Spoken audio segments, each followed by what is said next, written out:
Okay, I have a Who the Said That for this week, so get your thinking caps on. Well, you probably don't need it. This one's actually probably very easy. We'll see how you go.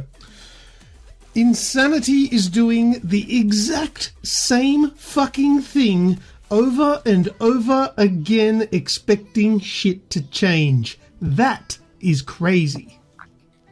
I know the game. Oh yeah. Easy I'm one? pretty sure I know who said it too. All right, we'll get you Does to his give... name start with a V?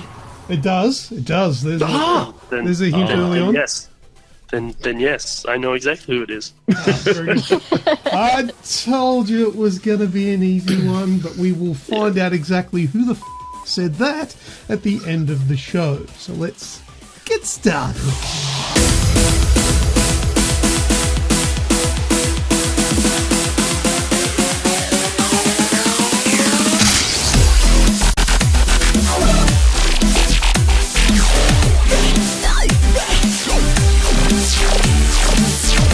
This is episode 225, and today is Monday, the 6th of August, 2018. Welcome to the Aussie Games Express video game podcast. I am your host, Lucas, and here with me is the legendary Pokemon himself, Snoogs. How are you, mate?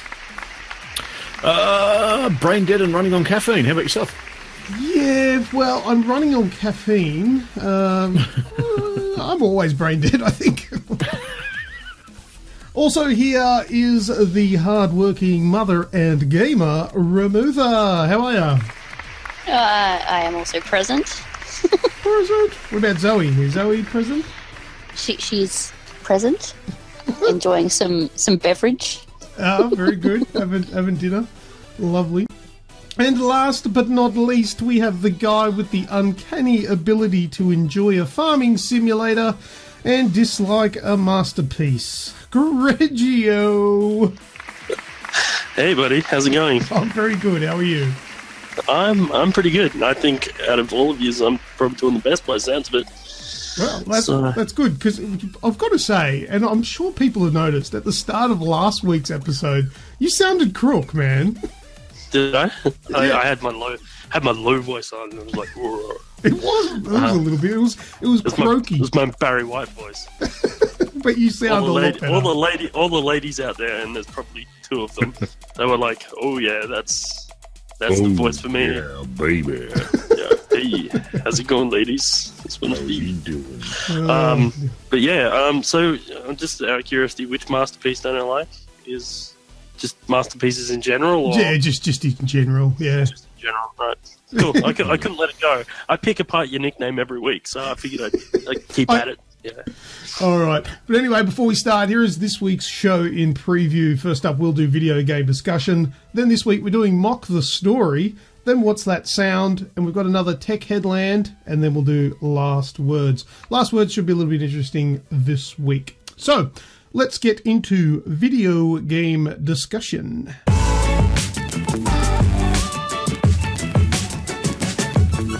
All right, so first off with video game discussion, as what we've been doing the last few weeks, is the poll of the week. So this week's poll of the week, the question was posed, which next-gen console do you think will launch first? Now, we got 351 votes, and it was 65% weighted towards the PlayStation 5 and 35% towards the next Xbox. So what do you guys think? What were your votes? Well, mine was on Xbox. So yours was that you think Xbox is going to launch sorry. No, sorry. I said PlayStation, sorry. Okay. Pretty sure I said PlayStation first. Yeah, because I figured it was the next one in the cycle to come out anyway.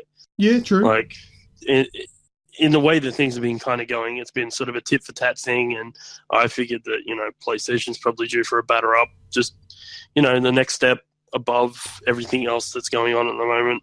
I figured they'd be bringing out something to combat and overtake and destroy the Xbox One X. So I think that was kind of the thought in my head. It was just cyclic rotation. Yeah, I mean that's the obvious choice because it is next in line, as you suggest. Yep. The Xbox One X was the last console to come out, which came out about 12 months after the Pro. So, yeah, it would be them next. So it's good logic. What about you, Rem? What did you suggest? What do you think? Yeah, pretty much the same. I mean, I'm looking at the Scarlet, and from what I'm hearing, it's pretty much slated for 2020. So I think there's a good chance that we'll get a PS5 before that.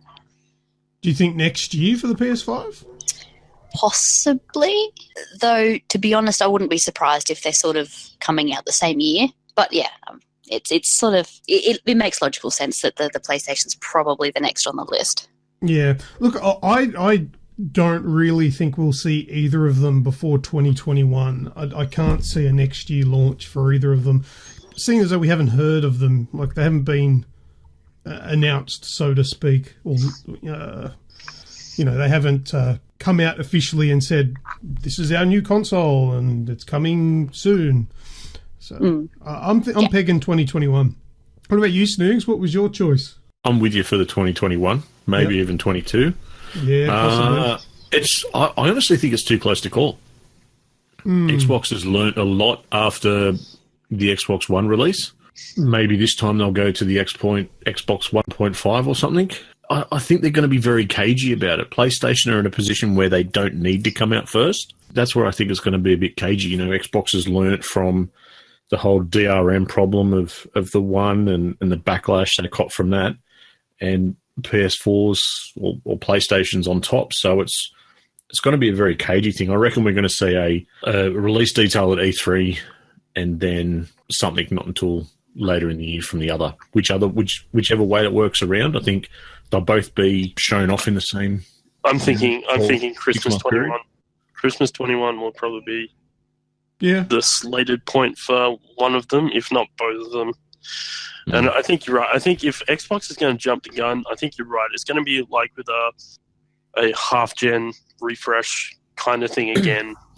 Because, like I said, I don't think they. Like we'll see the streaming box before we see the full version of the next one or something like that. But at the same time, I don't feel like they're in a position where that would be a smart move either, to bring out another half-gen refresh before a brand new full console. Yeah, well, I definitely do not want like a refresh, because I want something completely new. Yep. Yeah, agreed. Yep. But what about the One X in white? Oh, dear. Look, I went for the PlayStation 5. I figured that would probably be the next one out for the obvious reason being, it's next in line. But just a quick question on top of that. Do you think it matters? Nope. Yeah, well, yes, I think it will. If it's seriously going to come down to the first we're going to see is brand new next gen come out swinging, I think it will. From how it's going to be important, it's too hard to guess. But I'm going to suggest that it will be important. From either a sales point or a tech point, those are usually the two determining factors. From a tech point, definitely. You just have to look at the Pro compared to the One X. The Pro come out, 12 months later the Xbox One X comes out, and it's beefed up everything. Yeah. Now, it may have been in the works already, but it's still gone out and gone another step above the Pro. So it'll be that's why I reckon it'll be a bit cagey. I mean, whoever's the first to come out, they'll have the sales advantage, because people will want those that are sitting on the fence are going to jump on the new thing first, right? And that's what PlayStation had this gen, right? They got out first, they got out the gate, and everyone jumped on it. The advantage of waiting slightly is if there's anything that falls foul on new tech, your opponent is wearing the brunt of that, and that's where it can be important, which one comes out first and which one comes out second. And it's a cat and mouse game, because if you hold out and nothing goes wrong, you've now lost that advantage.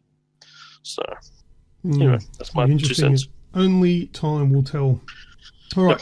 If anyone listening is interested in getting involved and having your say with these week poll of the week, it's on our Facebook page. Go and like Aussie Gamers Express on Facebook, and it'll be the pinned post every week. It's been going really well, so we'll keep doing it for the unforeseeable future.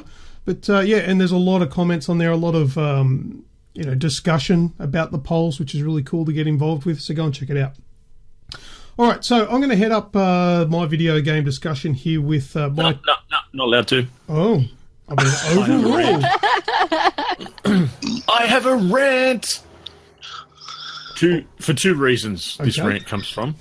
One, the first reason for this rant is, what the fuck is this world coming to? Second reason, I wish I'd thought of it. The reason is, if you had seen in the news this week, people are starting, or parents, if you can use that term loosely, are starting to pay tutors to teach their kids how to play Fortnite better. Yeah, I did see that. So, yeah, like I said, I kind of wish I'd thought of the idea, because I could be making a little bit of coin, or I'd just be spending more time playing Fortnite. Have we really gotten to that point? Oh, you need to learn maths. But, Mum, I want to call someone a scrub. So go and play Fortnite some more. What? Why? All right. So I'm going to have... I don't want legitimate reasons. I want... Oh, you don't want legitimate... No. Ranting. Who cares? Logic out the window. I have a legitimate reason. Yeah? It's kind of the same thing as being in a clan. If you're in a good clan, mind you. So when I first started playing... I don't hate to be in a clan, though. No. Hear me out. So when I first started in Destiny, right? When I first joined a clan, I noticed that I got rapidly better when playing with clanmates, because they would tell you the tricks that they knew to play the game better. Like, I became exponentially good at PvP once I started playing with other people in my clan that were very good at PvP, and they were sitting there going, Greg, don't do that. That's stupid. That's why you die 20% more than us. You know, sit back here, or always take this path, don't take that path, and, you know, or stop doing the same thing. Stop using that gun, because that's half your problem. You know, those kinds of things.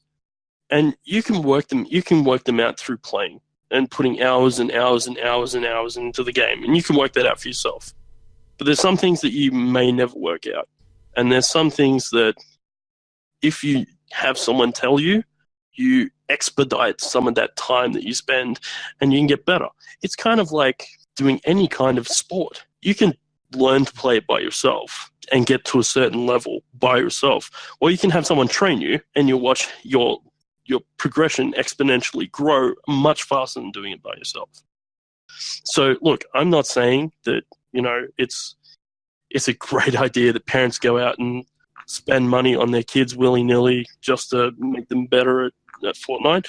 But if we're talking about, you know, a kid goes, hey, Mum, you know, for my birthday present, hey, can I get a tutor to help me at Fortnite? I don't see the problem with that. I think it's a great idea. If I can add a little bit of... Well, I'm the same. I don't really agree with it. I think it's madness, but I can sort of understand where they're coming from. You know, parents pay lots of money, and myself included, for our children to do things like play sports. And my daughter's a dancer. She does dancing, she does acrobatics and all that sort of stuff. And hey, if she gets to the level where she's competing in competitions and winning trophies and builds a career on it, well, hey, fantastic. And that's what some people do. And I think because there's been a lot of this stuff in the news lately where 14-year-old wins $187,000 in prizes playing a competition, I think the parents are getting wind of this and going, oh, my son's not bad at this game. I've seen him play it. We might get some training for this and see how far he can take it. Because if he can start, you know, being competitive and playing these in these competitions for esports, that could be a future for him or her. I'm guessing that's down the line of how these parents are justifying it. Myself, I think it's crazy, but possibly. But like, it's like any new fad. Like, a lot of those people will get into it. They will work out the folly of it through trial and error, and then they'll move on. And then there will be people who, in later generations, are going to be like us, ex-gamers, who they can now see their children have potential, and will do what, you know, those monster sporting parents who live vicariously through their kids will force them into gaming tutors and go, come on, you will be the next esports champion. And, you know, that's just human nature. You can't avoid that. Those things are going to happen. And right or wrong, that's what it is. But I think as a concept, as something like I said, there's lots of things where you can sit there and bash this for being so wrong, but there are scenarios where this is actually not a bad thing. This is a cool thing. And I don't see it as being. And you know what? This is so unlike me to say this, but I actually see some good in this scenario. Yeah, I think oh no, Snoogs. No, I've switched off now. You started making sense. Don't you dare play that.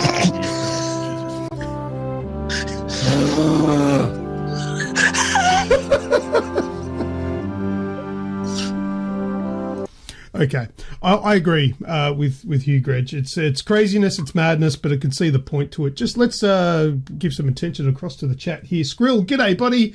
And he says, I read that kids were getting beat up and bullied because they were scrubs. So that could be another thing as well. We'll get this kid some lessons so he doesn't get teased for being shit at Fortnite.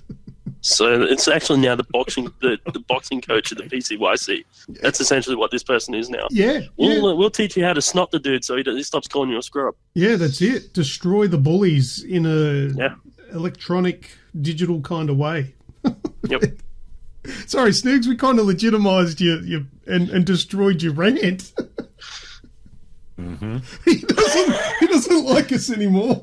Would you like to change your rant to dickhead co-hosts that fuck up stuff for me? No, that's fine. That's fine. Oh, he's dirty. Just,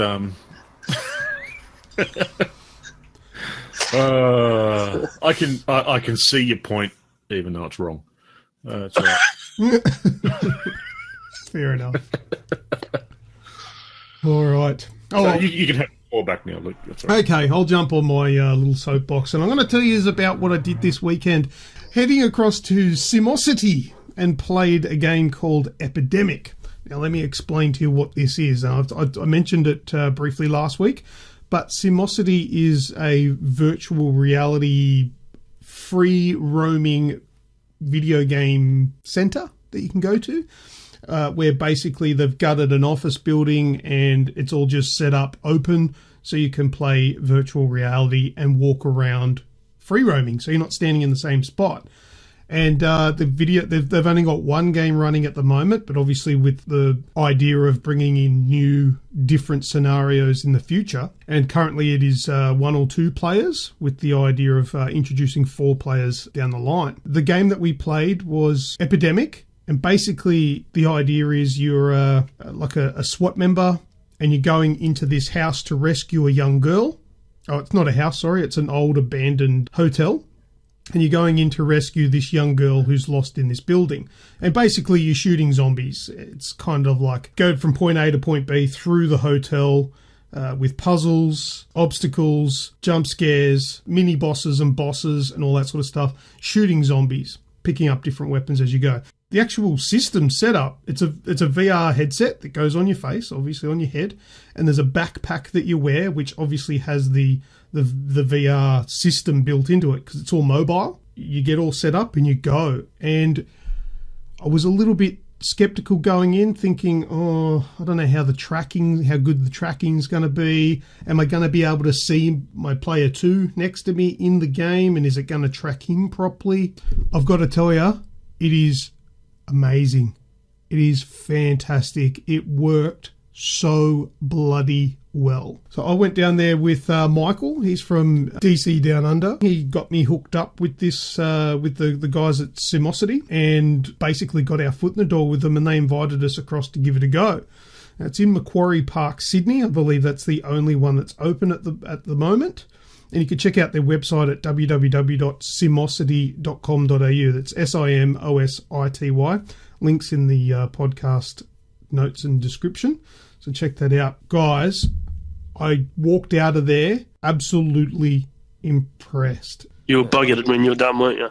Oh, no, well, it wasn't too bad because one of the rules was no running, no jumping. I'm like, you know what? I'm pretty happy with that. Yeah, fair enough.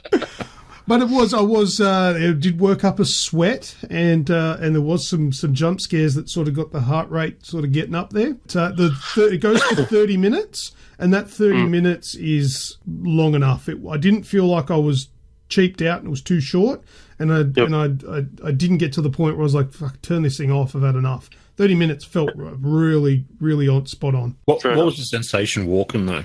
with the VR headset on. Strangely intuitive, man. It felt really good. That's another thing I was really worried about. Oh, am I going to feel like I'm going to run into things? And, you know, how well is it? You didn't have that sensation? Or No, because it made me feel really comfortable. Also, the fact that the guy explained to me how it all works. So the interior, or I should say the extremities in-game, are about 1 metre off the walls. Okay, so if you go up to the extremities, thing will come across in front of your vision saying wall 1.5 metres away. Wall is one metre away. And it's like a big red thing saying, obviously, you're going the wrong way, turn around. There's also, if you turn and look at your friend, who, like your player 2, they're in the game as a physical character, like any online game. And you will get proximity alerts. So if he's behind you, it'll tell you that he's like 1.5 meters behind you. So obviously, like, be careful if you're stepping back. And he'll tell you if it's to your right or to your left. And if he's in front of you, you can see him. So it gives you all these proximity alerts so you can avoid running into each other. But you can also see them as well. So I felt really comfortable playing it. I thought I was going to be uneasy. No, I felt really comfortable. I never ran into anything. Obviously, it's open. There's nothing there. It's all virtual reality. The walls in the game aren't really there. But in saying that, I never actually tried walking through one of the walls. I really should have, but it was too real, if you know what I mean. So I never walked through anything. So when it was a doorway, I walked and went through the doorway and felt like I was walking through a bloody doorway. Oh, and there's elevators in the game, and you feel like the bloody thing's moving, but you're just standing on the spot. There was a particular portion of the game where Michael, he's jumped in an elevator and gone upstairs because he, like up a couple of flights, because he had to look for a key.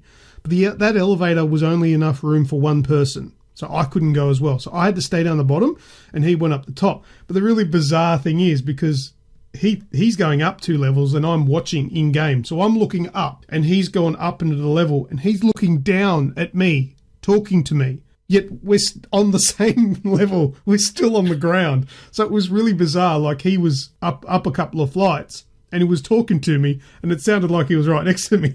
So it's a little bit of a mind-boggling thing there, but just a great experience. So you carried a gun, like, did you shoot? You shot stuff. So you're carrying a gun with you, yeah? Yes, that's right. So they were like these orange, I think they're purpose built for this game because, like, it was in the game, like, you're holding a gun.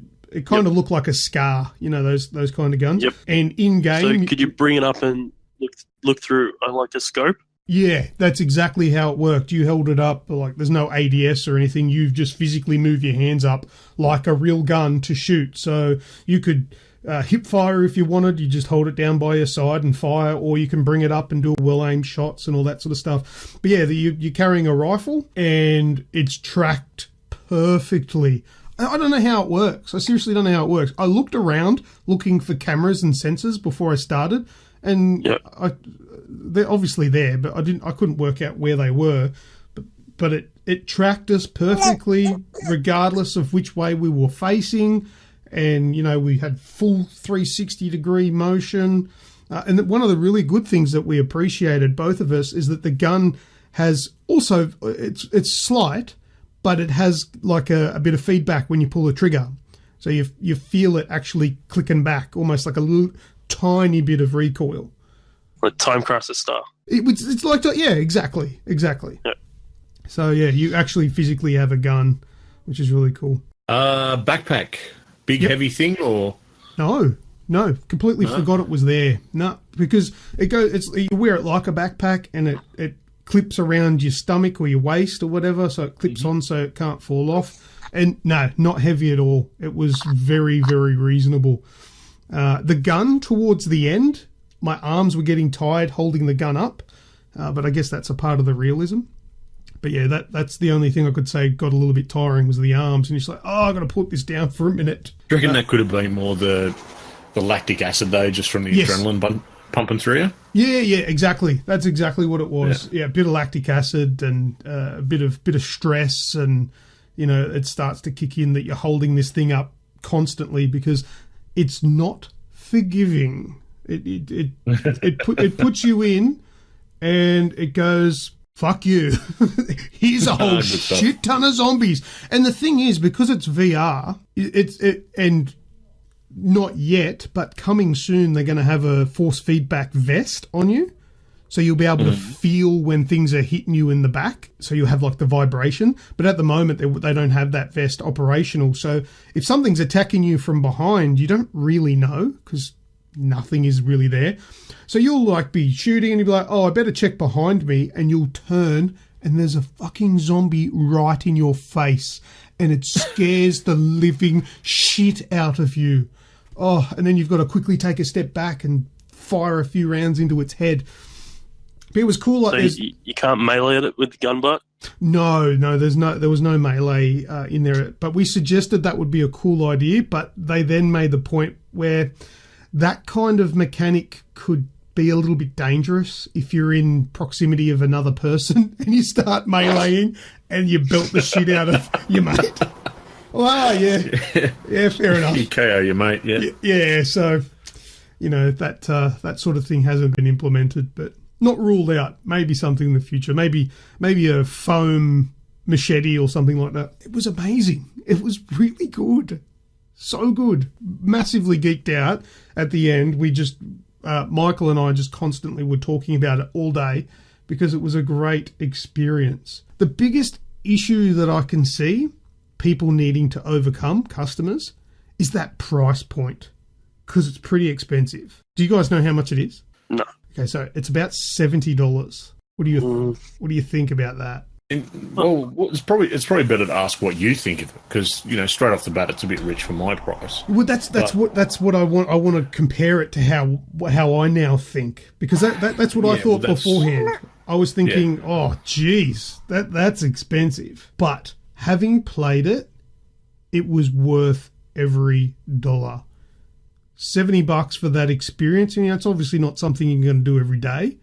But to have that experience, yes, Marty, it was for 30 minutes. It is an experience worth doing at least once. Also, they do deals as well. At the moment, they've got an August discount, save 25%. So instead of it being, it's $77, it's down to $57.75 using the VIP 25 checkout at checkout. It'll give you the discount.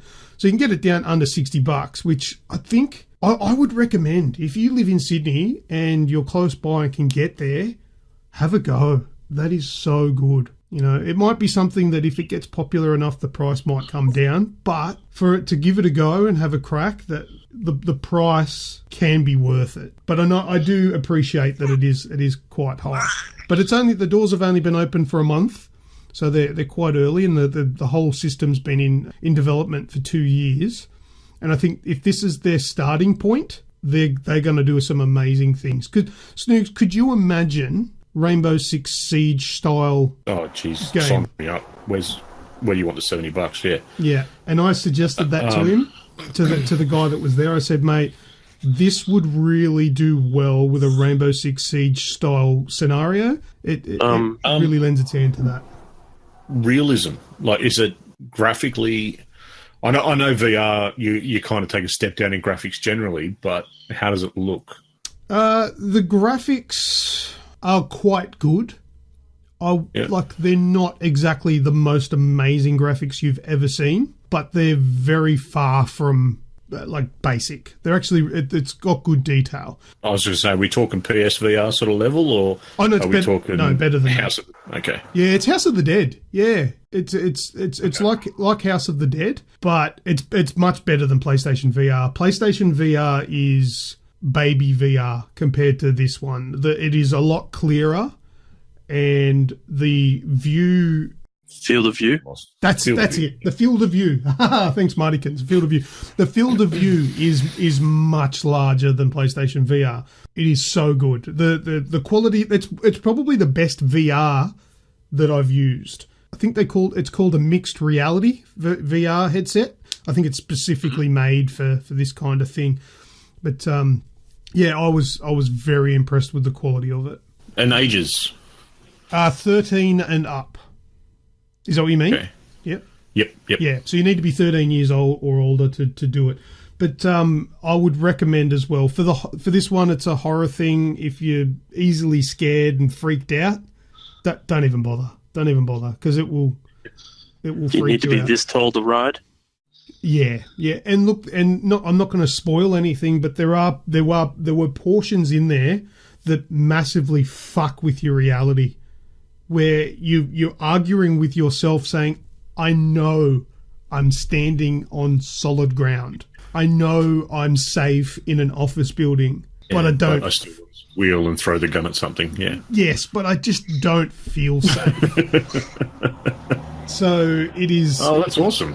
It was an experience that I'm so happy to have had. Snoogs, what was the price of the driving sim place in Darling Harbour? Do you remember? About $80 an hour. Yeah, see, like, compared to that, it's not terrible money, really.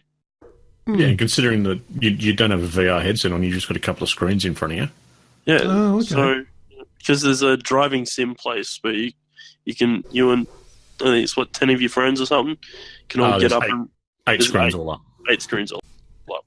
So 80 of your friends all get together and you race in these full cockpitted sort of drive sim things.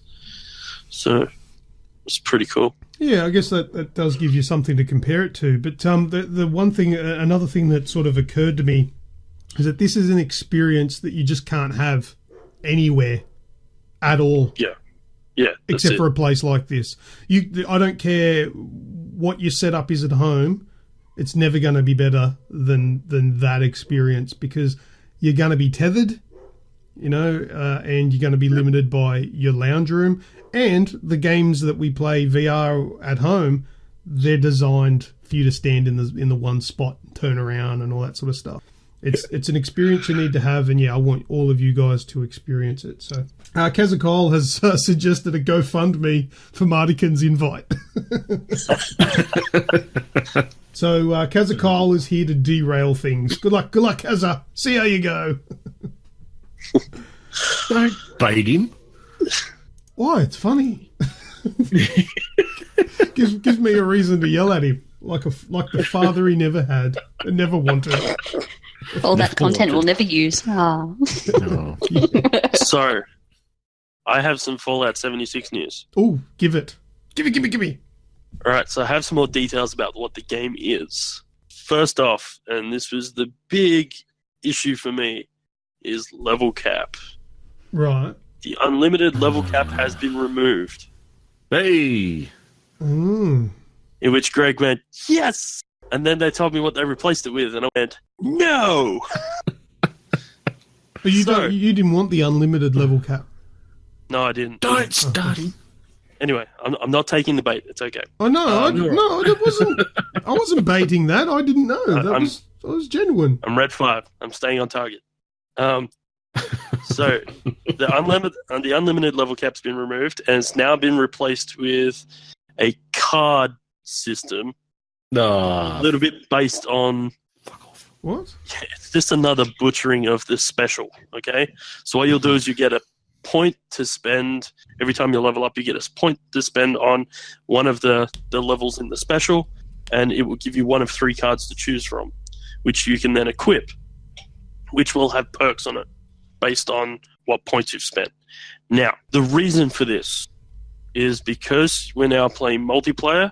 They want you to play as teams, and therefore they want you to try and specialize your builds. Yep. So you can have support classes, tank classes, and you'll fit perks that fit around those things. You can change these now on the fly, which is part of the thing I don't particularly like.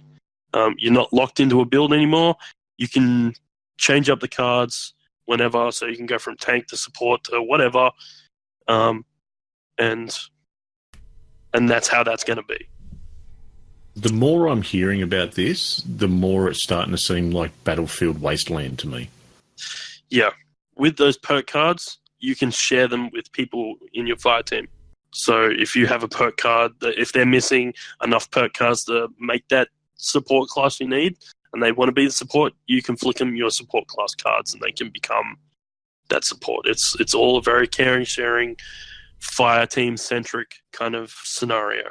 Speaking of which, those that won't be playing as a team, as he said, for the people who still want the single player experience, that's still there. What he failed to tell you is how it's still there. And it's not exactly as he sold it.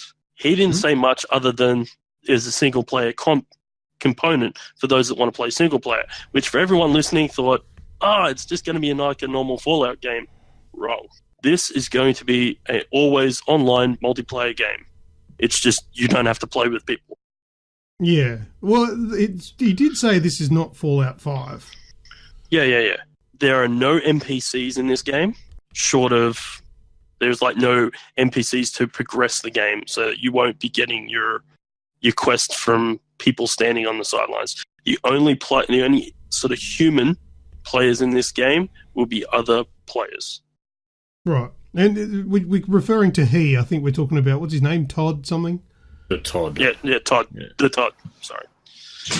So you'll get all your quests for the main story and all your procedurally generated side quests, aka Radiant quests, from holodisks, notes, computers, stuff like that. So there'll be no interacting with anything other than other players and things that just want to kill you. What else? There's the base building. They showed you, well, you might have seen by now, they've got the camp system where you set up your base wherever you like it, and then you build off it and create this little home away from the vault. You can put it almost anywhere. There's a few places they're banning you from putting it just to stop you from spawn camping and killing poor people coming into the game. Like outside the vault, you won't be able to just set up in front of the vault and vault squat, so to speak. But what will happen is your base will stay where it is, essentially. And when you leave, it'll sort of bookmark where it is and whatever. And when you load in, if there's what's the word I'm looking for? Like a base already there. There's a base already there kind of thing. Mm-hmm. What will happen is your base will be packed up in your camp as a blueprint, and you can find somewhere else to put it, and then it'll unfold everything you've built back into the new area, essentially. Yeah, I'm not minding all of this stuff. Mind you, I'm not like a big hardcore guy where I'm going to be too critical about it, but it sounds all right to me. Then there's the nuke strike.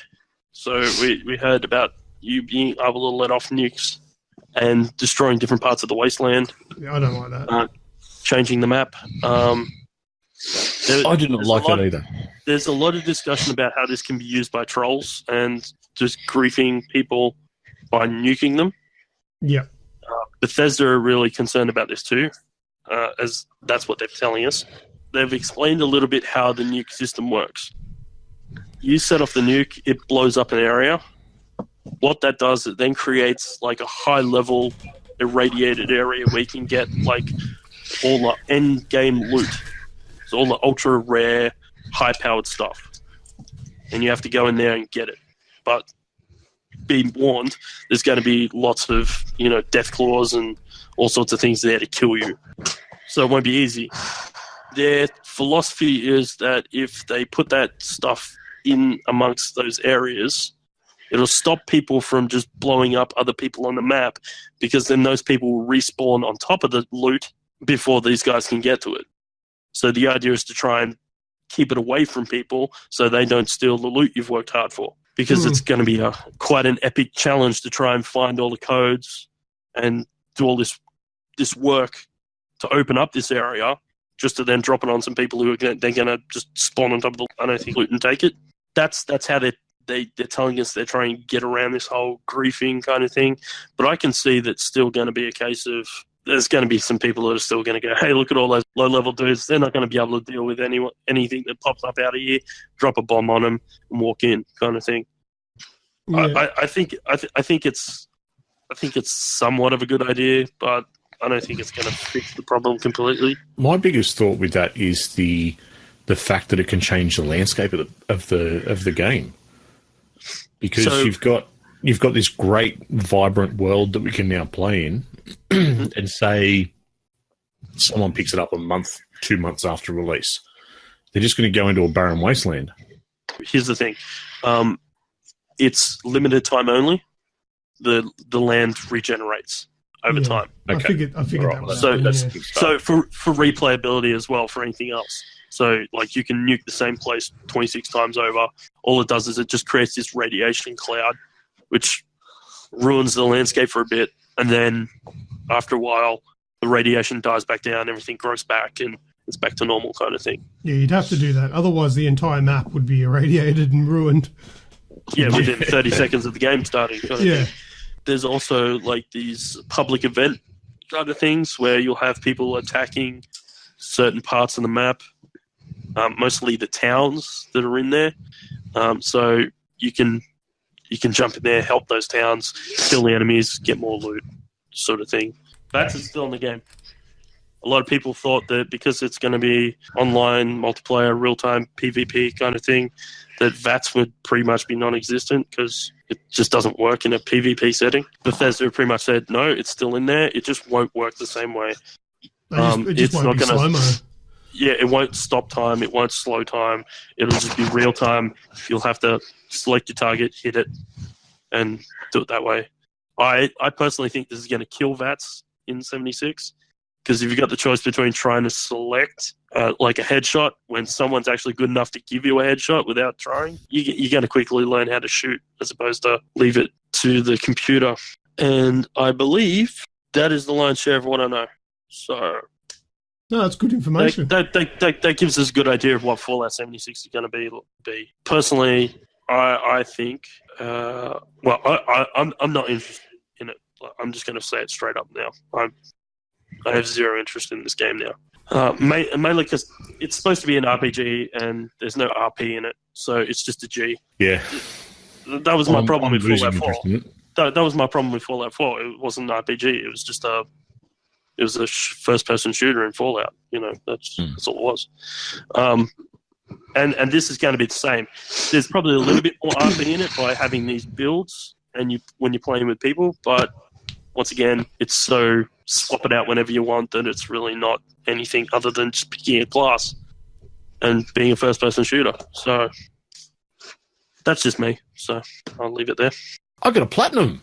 Oh, what'd you get? Oh, come on. Did you? Oh no, I don't know. Not the one you bought. Yeah, I keep forgetting to talk about this. So a little while ago, there was a game that was released on on PSN that was touted as being the easiest platinum you'll ever get. Pretty much all you had to do was play one level of this game, and the platinum was yours. Got taken down because they actually had this information on PSN. It's now been re-uploaded as a game called Slide. Now, all it is a mixed puzzle picture, and it costs $1.88. And if you rearrange the puzzle quickly enough, you get every single trophy, including the platinum, in one hit. So for me, it took me about 90-something seconds. Yeah, when you mentioned it to me, I watched a YouTube video and I saw, they basically platinumed it in a minute and a half. Yep. Yep. That's about all it takes. I saw it there. It was $1.80. I'm like, we'll have a look, see what it actually is. It was for research purposes. Research purposes, and 13's an unlucky number. I had 13 platinums, so this was 14. It got me off it. Man, I haven't got a platinum trophy in a long time. Yeah, I'm really close with Destiny 2 and God of War. I have 3 trophies on each. I thought you did. I thought you finished Destiny 2. No, I've still got to get the Trials of the 9, the Standard Raid, and the Prestige Raid. Do you want me to carry you through it? Yes, please, by all means. Then I'm going to have to fucking get working out how to bloody play the thing then. I haven't played that in ages. Because I won't be carrying it anymore. Come and do the raid with me. Kazakyle, all he needs is the raid. What, to do the raid? Is that all you need to do is finish a raid for a trophy? Yeah, you've got to finish it just as a standard raid, and then the Prestige. Yeah, right. Yeah, not for me. Too hard. Other than that, I've been playing a hell of a lot of that Friday the 13th on mobile. Oh, the mobile one. How good is that? It's gotten to a point now where I am at the the Jason X movie where he's in space and he's all technology based and all that sort of crap. Yes, I remember that abortion. Yeah. That's the level I'm at. And flying through them pretty well. It's, Nice. It's way too much time has been put into it. It's pretty much I've got 2 minutes spare. Let's do a Friday the 13th puzzle. I apologise sincerely to your phone battery. Yeah, I've killed a few full charges, and this is like a battery that when you're not playing games will last like 4 days. And I'll kill it in a matter of hours. So that and a lot of Fortnite. I've been really lazy this week. Like it's just been, I wasn't lying at the start of the show, just complete and utter brain dead. It gets to about 8:30 and mine just switches off. Yeah, look, I haven't been playing a lot lately. Call it like a gaming slump or what have you, but I haven't had the overwhelming urge to sit and play games for the last few weeks. Just nothing's really grabbing my attention to the point where I want to put hours into it. So I've only been playing short stints. But in saying that, I finally did play the Far Cry 5 DLC, Lost on Mars. How was it? Yes. Oh, it's great. It's fantastic. It's really good. And That's good. The previous DLC for it, the I think it was like a Vietnam one. I can't remember what it was called, but the war one. I could seriously say that the DLC already is just better than Far Cry 5. If they just deleted Far Cry 5 and just released these little DLCs, I'd be happy because Far Cry 5 was rubbish in comparison.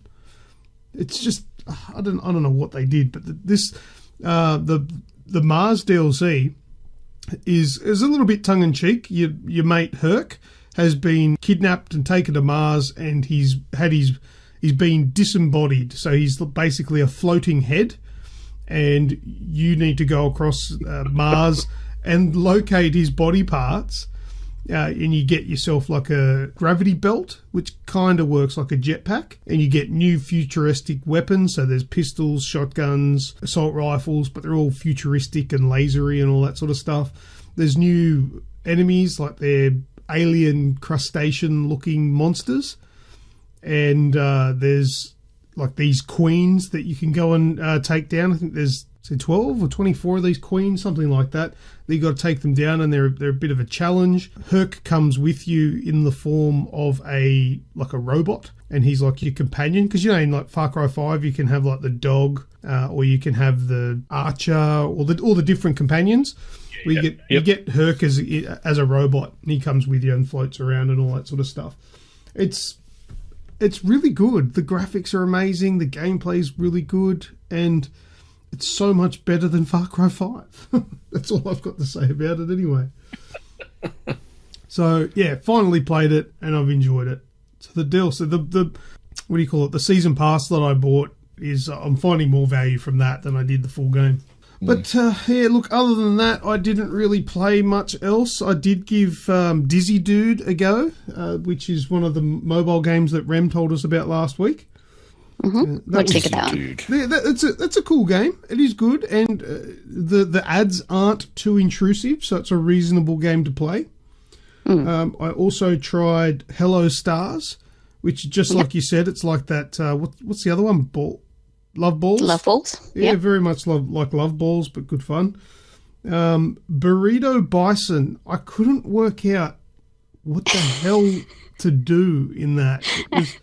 Because you fling across, and then it's bouncing on, what were they, gummy bears or something? Yeah. But are you in control at that point once you've flung him? To some degree. I mean, you have the ability to like a ground slam. Perform like a ground slam, which then gives you a bit extra height, but you've got to be able to still propel yourself forward. So as you go and as you like just repetitiously do these levels, you'll unlock the coins to be able to like get add-on things to the level. So you'll get like there's little contraptions with like a punching, what's it called, a glove on the bottom, and that sort of helps you to get across a bit further. And you'll have additional abilities that make you sort of go further, faster. You lose less when you bounce, all that sort of stuff to help you get through it faster and better and with bigger scores. But yeah, I didn't really get into that one too much because it was a bit strange. That what's that other one? It doesn't say the name. It's PH Cruise. What was it? That's the hoverboard one, yeah. The hoverboard One Power Hover Cruise. This one? That one was cool. It's actually really like smooth and it plays really well. I was impressed with that. But yeah, it's good, hey? It gets a bit rage-inducing though. Yes. God. Freaking lasers. I know those lasers, and sometimes it's hard to work out with the perspective on where they are. So you're like trying to go around them, and you end up running straight into it. Yeah, I forgot to mention last time that the level actually sort of tilts left and right across your screen. So you're sort of like leaning to one side. You're like, oh shit. Yeah, but some of the things, like you'll come up against what is actually a wall, but it's got like a red lip. So it's it's like a little doorway sort of thing. Yeah, but the amount of times where I've thinking that it was just a laser in the middle, but it's actually a wall, and I'm so you run full face into a wall, just full splat into a wall. Yeah, because it didn't look like a wall. But no, that's a cool game, Power Hover Cruise. And once again, the ads aren't too intrusive because that just kills it for me. But I like this game. It's really cool. But I think my favourite out of the ones you suggested is probably Dizzy Dude. That's my kind of game. It's stupid as all hell, but it's a pretty cool game. What's going on in the chat here? Let's have a look. Kazakal's laughing because I said love balls. Everyone loves love balls. Yeah, Snoogs loves balls. What do we got here? Slide. What's this slide? Oh, that's that cheap platinum, is it? Yeah. Yep. Yeah, it's a puzzle game. You know those puzzle games where there's one square missing, so there's like all squares. The picture's cut into squares, and there's one missing. So you've got to slide it into the empty spot. You've got to keep moving it across and get them around till you make the image. And that's it. If you do it quick enough, you get a platinum first go. Slide puzzle, essentially. Slide puzzle. That's exactly what. Yeah. What it is, yeah. Well named. Aptly named. Call that one. All right, I've got some news. There's going to be a link in the description, but there was a tweet this week where we got the first pics from the set of the Sonic the Hedgehog movie. Did you guys see that? No. Yeah, so the Sonic the Hedgehog movie has begun filming in Vancouver, which means there's like people, like I think it's out like in a desert or something like that, some of it. But there's people that, like just the public, that can walk up to these sets and take photos. So the first picture from the set of the movie comes from the Twitter account Twip98, and they posted a photo of a billboard of the movie's setting. And like I said, there's a link there. Go and check it out. Have a look at what that picture is. I'll put it... Oh, no, I don't have it handy. But anyway, it'll be there later for you guys watching and listening along. Also, second bit of news here, Splinter Cell, Blacklist and Double Agent have been added to Xbox One back compatibility lineup. So more of a hint that there's a new one coming. Yes. E3, bro. You'll be right. E3. It's coming. Yeah, it was supposed to be this year. God damn it. These are some serious Hansel and Gretel breadcrumbs that are laying for you here, Luke. Tell me about it. Either that or he's just seeing things and... It's a trap. It's a trap. He's on his own little Splinter Cell acid trip. Kazakol in the chat says, please say it's a live action. It's one of those mixture movies, so it's going to be live action with CG. And I presume that, Sonic and his friends will be CG, and there'll be real life characters. Because isn't... I think Smurfs. You'd be like Smurfs. What's his name? Dude playing Robotnik is... Jim Carrey. Jim Carrey, that's right. So, It'll be real life characters. Kazakal says, why not E4? I don't know if he's being serious or not, but you guys know why it's called E3, right?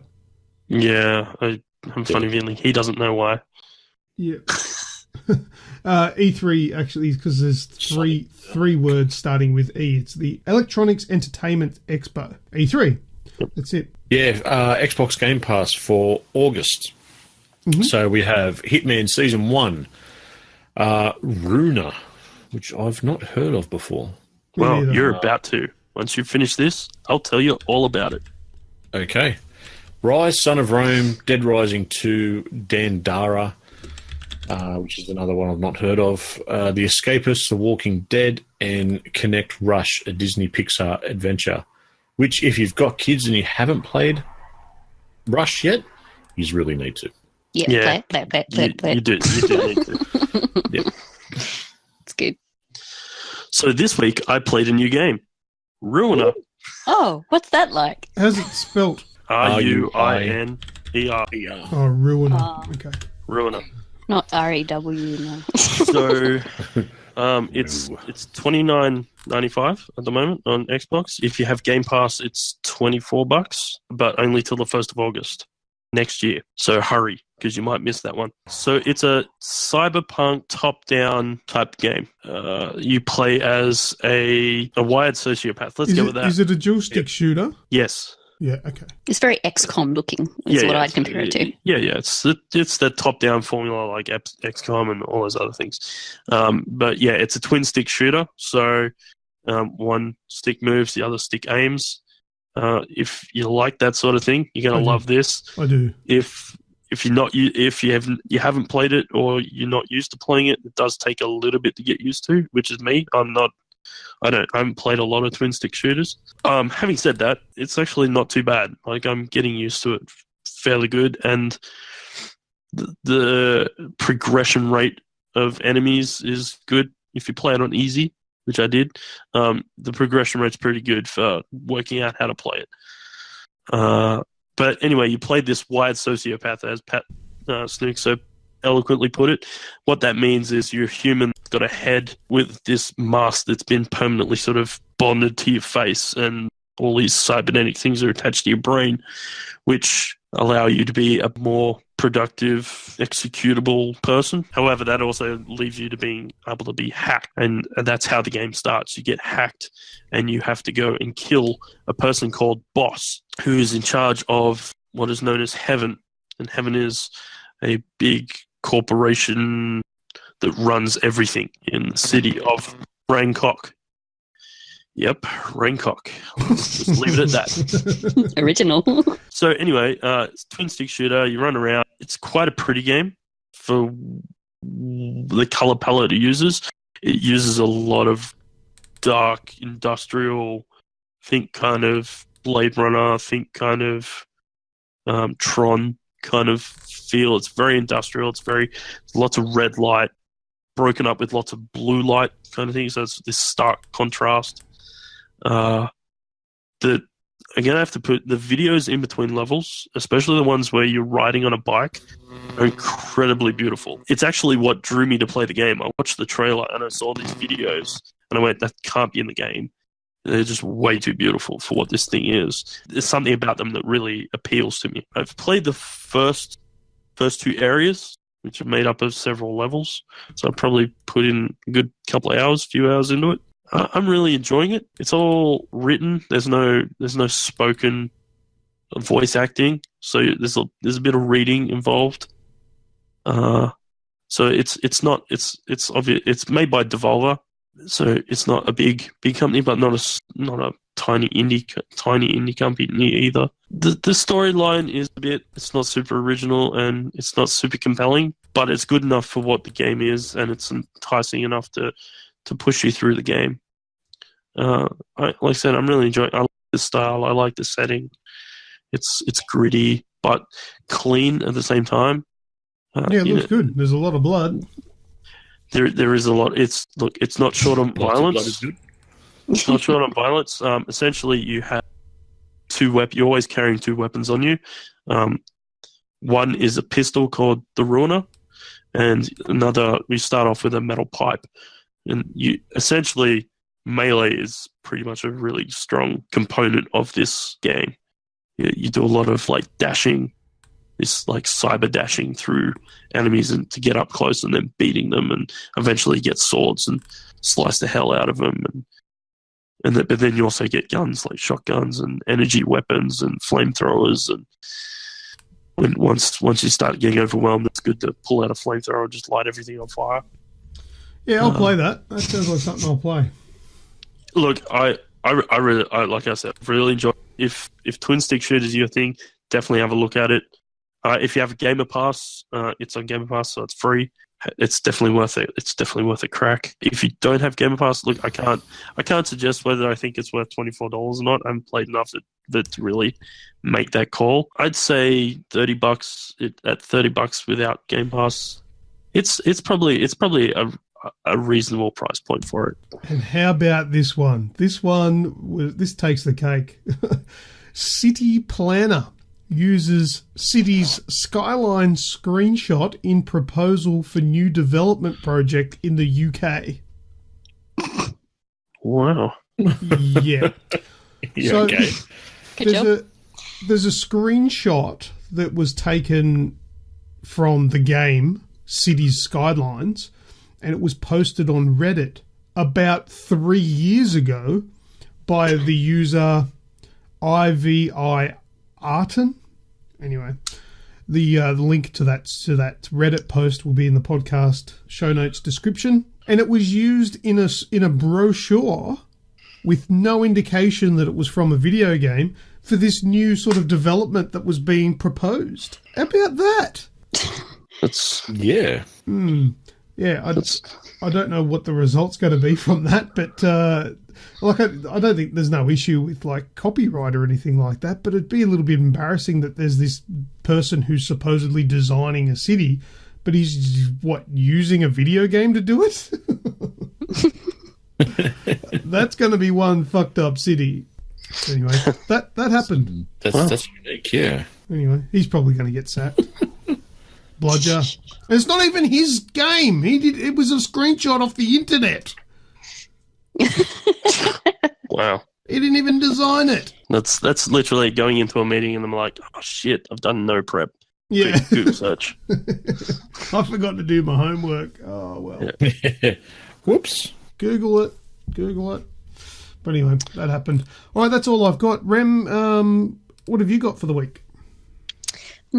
I've had a very mobile week again. Mm-hmm. So I've got some more games for you to check out. Cool. Actually, I have heaps, but I'm only going to list a few. Okay. I basically filled up an entire iPhone screen worth of icons. So the first one, Grejio and I actually checked out together. It's called Stop. So it's a trivia game. You basically start each round by setting 5 different categories. Then you spin a wheel for a letter, starting letter, and all your answers have to start with that letter. And then you've got about a minute or less to finish your 5 answers and then pass it to the next person who then starts the next round and passes it back. Best of 5? Yeah. No, 3. 3. 3? Best of 3. Yep. Yeah. Is this Best of 3, I was going to say. Is this online or do you have to pass the phone? No. You can do this online. This is fine. So, we can sit in different rooms, different houses, wherever, and play this game with each other. And by try it out, she means we spent hours playing this game. Hours. We are still playing this game. In fact, I should get you on it to give it a go. Oh, I'm coming. It sounds me. I like the sounds of this. You and I are going to have some great battles. Awesome. It's pretty good. So that's worth a check out. And the good thing is, if you really want to make it hard on the other person, say you can't all 5, you can stop the clock before the minute's over, and you can give them down to 20 seconds or whatever to try and do their 5 answers, and they don't know the letter until the round starts. All the questions. So they're sort of at a disadvantage there. It's a bit brutal. Not that I did that. Not at all. Not at all. Another one was actually one that Grejio introduced me to, which was Looper. Yeah. Nothing to do with the movie? No. No. So how would you describe this game? So there's a path that's created by the game, and what you have to do is you have to place dots on the path that run along the track, and it'll have, say, you have to place 3 dots and you have to put them on the track, and they're not allowed to touch each other as they go around the track. Now, in the beginning, it's quite simple. Like, it'll be a square and you've just got to place them evenly spaced along, and they'll rotate and it'll count down. I think it's like a 3-second timer once they're all done. If they don't touch in that 3 seconds, you win the level. It works out that then paths start to cross and they add their own dots that are already procedurally generated on the track, and it just gets harder and harder to place these dots without everything intersecting and touching, and it gets quite technical as you go on. So that's how I would describe it. Yeah, that's pretty apt. Yeah, it's all set to beats as well, so you've sort of got to add them to finish off the beats. Another one for something different is Traffic Dash. Traffic Dash kind of reminds me of Frogger. You've got to get across these highways of cars. The only difference being you're actually a car as well. And the only control that you have in this game is you press the screen to slow down. So your car will continue to gain speed and try and get through this traffic by crossing over all these lanes. And by slowing it down, you can miss cars. But if you manage to gain enough speed, you can actually blast your way through an entire set of cars to get to the finish line. Mm-hmm. So it just obliterates them and doesn't do you any damage. It's a challenging one. It's worth a look. Definitely worth a look. And probably the other standout for me was kind of just a bit of a silly game. It was Pigeon. This one you have to play with the sound on. Unfortunately, there are ads. They're not overly intrusive, but you'll have to do them at the end of every level, sort of thing. Pigeon. No, just Pigeon. Pigeon is, so like in the center of the screen, it looks like you're looking through the middle of a corn cob that's spinning slowly. And your pigeon character runs around the screen in a circle in the opposite direction. And the idea is that you touch the screen and your pigeon sort of pokes into each corn kernel with its beak. That's Pigeon Pop. It's only coming up as Pigeon for me. Yeah, that's what it happens on, they just cut off the name because it doesn't fit. So you've got to basically feed your pigeon all the good kernels of corn and try and miss the bad ones. There's also additional bits like, you have TNT, which will obliterate a certain amount of the corn kernels, which might save you time. The idea is to try and finish each level with 3 full crowns, or as close to as you can get. So as time goes by, the crowns slowly start to empty. So you've got to complete each level within a set amount of time if you want the full score, basically. The other part of that game is there's also the feeding time, which is where you have these little baby chicks around the screen and you've got to sort of fling food at them. So you'll have like a cherry or a worm or something, and you've got to sort of time it right so that the food flings in their direction, and you'll keep going and going and going until you miss. So the idea is basically just to get the highest score that you can get, which can be incredibly challenging. So yeah, that one's worth trying out, but definitely try it with the sound on because that soundtrack is a little bit catchy.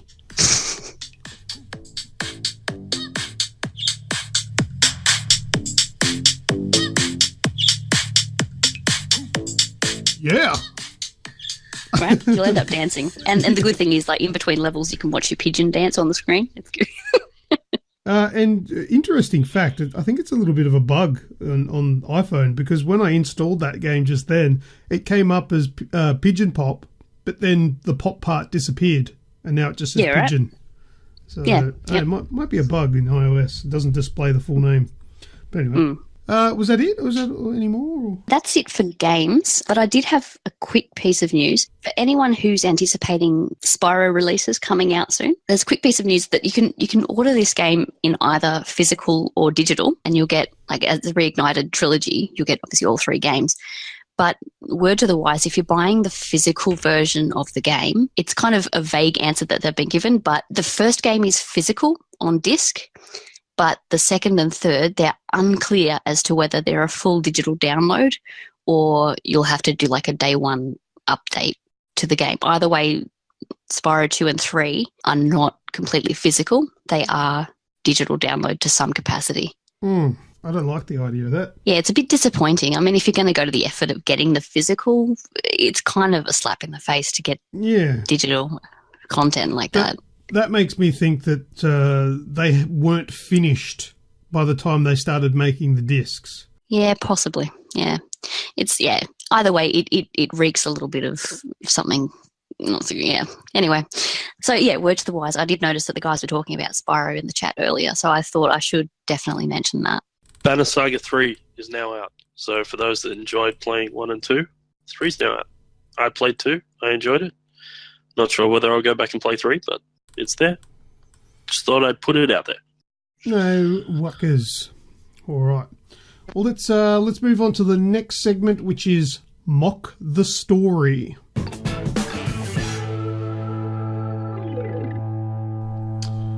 All right, Snoogs, what's Mock the Story this week, buddy?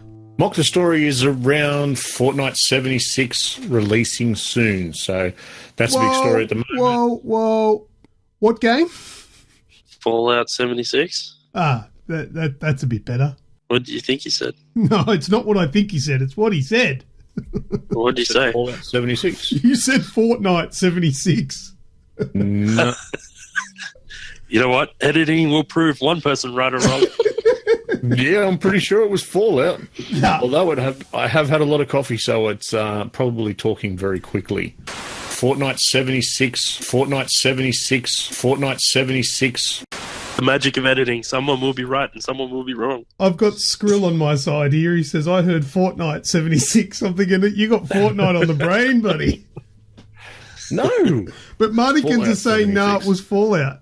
Oh, Yeah. We'll see. It's all recorded. Yeah, Martikins is coming over. It's all right. He's coming over to Sydney.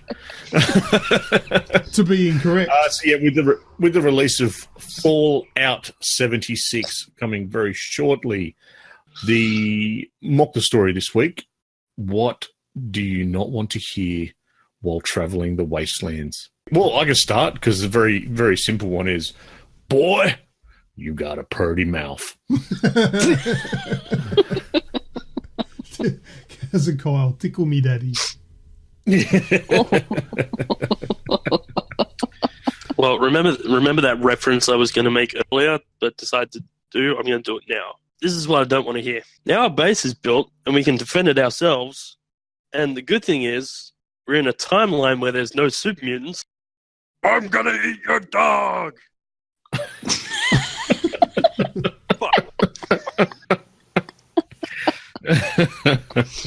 Yeah. Oh, yeah. I don't want to hear, welcome to Deathclaw Town, the home of the Deathclaw, population 2,000. You won't hear it, but every time you pull a nuke, that's what you're going to get. You go. I used to be an adventurer till I took an arrow to the knee. Wrong game, Bethesda. How did that get in there? Hi, Fallout Boy 1987. I'm Grejio. Do you have time to hear about why Fallout 4 and 76 aren't really Fallout games? Oh. Hi, hashtag 420 Blaze It. I'm Grejio. Do you?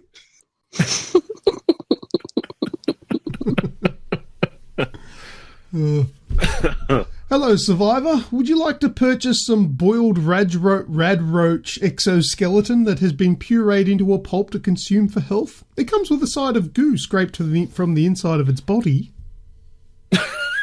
Oh, lovely. Good mental images there. Hi, I'm Tony Abbott from Vaultec. Would you like to try out my new atomic budgie smugglers? Oh, I guess at least it's not Abbott in Skyrim, because he would have a house full of onions.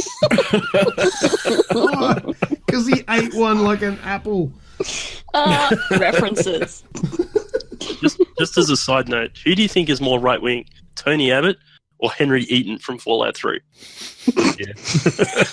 I don't understand that one. What about, hello, traveller? How would you like to go and do a whole bunch of dangerous shit and save my family member for me while I sit around and do absolutely nothing to assist you or my family members that is in peril? There's 200 Accuracy. caps in it for you. Yeah. Caps, sign me up. Well, apparently that won't happen because there's no NPCs. You're right. What's on the radio?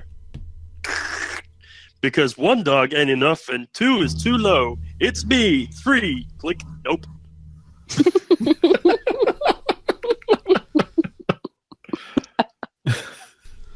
All right, I've got a bunch that I definitely don't want to hear.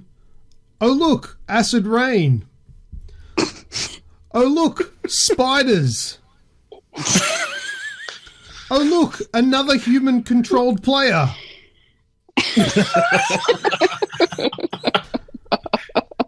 Oh, look, a nuke.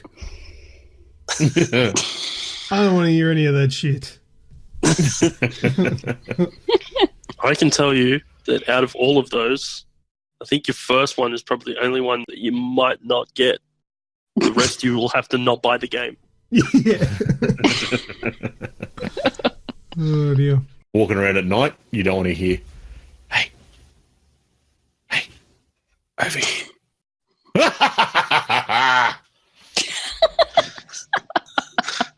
That was a creepy laugh. I've played with you before, Snoogs. That's going to be you. Probably. I think I've heard that coming from my bedroom window from outside. That's Friday the 13th all over again.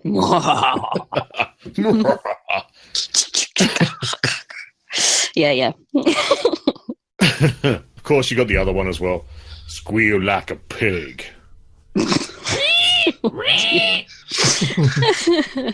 I've got one for you. Ready? It's the hot new standalone trading card game. Special. Collect all the perk cards. Trade them with your friends. Level up your generic character just the same way as everyone else. It's fantastic. It's not even remotely original. And best of all, it's only $59.95, so buy now. Special, because you aren't.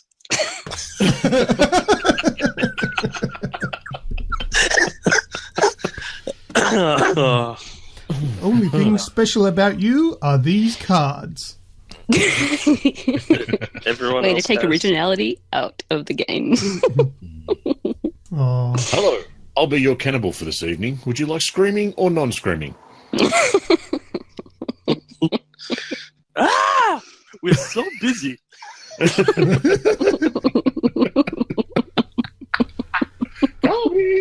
Actually, there's one on the fly. I don't want to. Wap wap wap wap. A wap wap wap wap wap wap wap. was that porno music? Yeah, well, it's from Fortnite, so. Oh, okay. No, what I don't want to see either. I don't want to see no goddamn people in Fallout 70 blossom either. No to emotes. Yes, no to emotes. Yes, no emotes, please. Pop culture emotes get no. Nope, They don't belong nope. in a nuclear wasteland. That's why we had a nuclear wasteland to begin with. Yeah. Pretty off flossing started that great American-China war. All out 1940s, 50s. They turned around and said, "We saw the future. Let's nuke it." Yeah. It's not good. No good comes from this. All right, that was a good one. Let's move on to What's That Sound?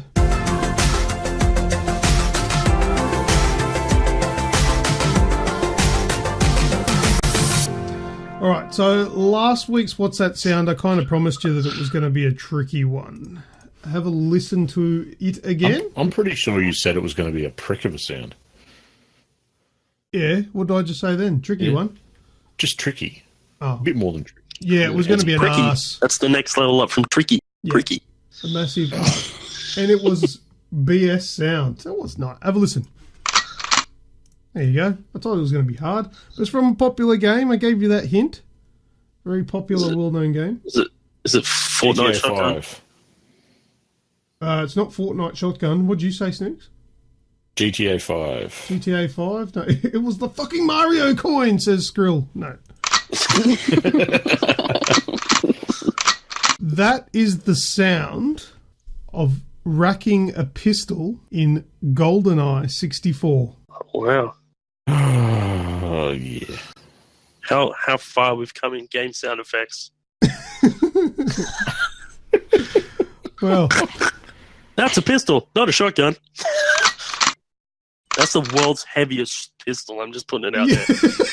It's made It's of like an metal. anti-aircraft gun-sized pistol. Well, I told you it was going to be a hard one because we had a really easy one. All right, this week, though, That's fair. I've got two versions of this week's What's That Sound. There's an easy version and there's a hard version. I'm going to give you the hard version first and see how you go with that. So, have a listen.